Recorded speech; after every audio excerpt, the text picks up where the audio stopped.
It's rather difficult because it's easy to say if we put international examples into our curriculum, then we've internationalised our curriculum. I think that it's really important to ensure that the context within which the learning principles or content that you are trying to teach, you do globalise. And I think it's more about globalising the curriculum. And also by utilising the different learning styles of different cultural groups in terms of how you tailor the pedagogy for delivering of your curriculum. So I think one of the issues in the past for CQUniversity is it's been very regional and locally focused and used examples of that nature, whereas they're now much more able to bring it into a global economic, political, social context.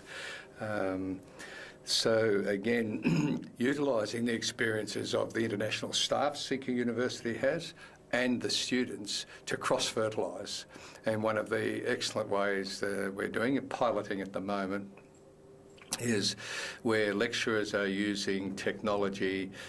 through Skyping in small tutorial groups and or through ISL to have a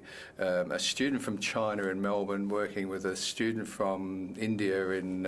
Sydney, with a student from Rockhampton, Gladstone, and somebody from Papua New Guinea who's studying at Emerald in a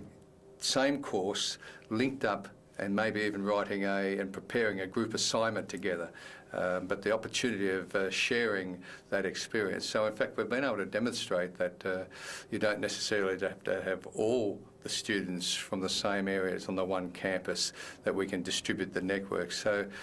for me, it's not about the content so much about the pedagogy and the way it is delivered,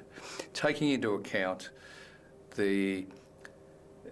and we're going to be doing some research as a university in this area through the International Education Research Centre,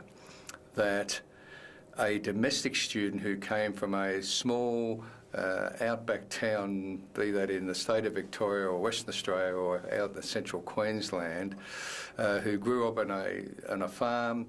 100 k's away from where they went on a bus to high school every day, mixing with a small group of students, would be just as learning disadvantaged in terms of then as an 18-year-old going to university for the first time being asked to stand up and give an oral presentation in week 3 on some form of topic related to discipline.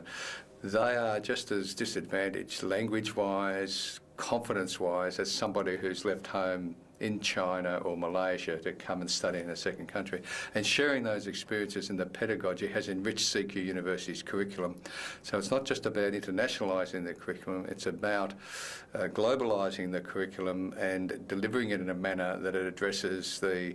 various groups, from Indigenous students to low socioeconomic backgrounds and different cultures, and the Australian student who's had minimalistic awareness and exposure because of their remoteness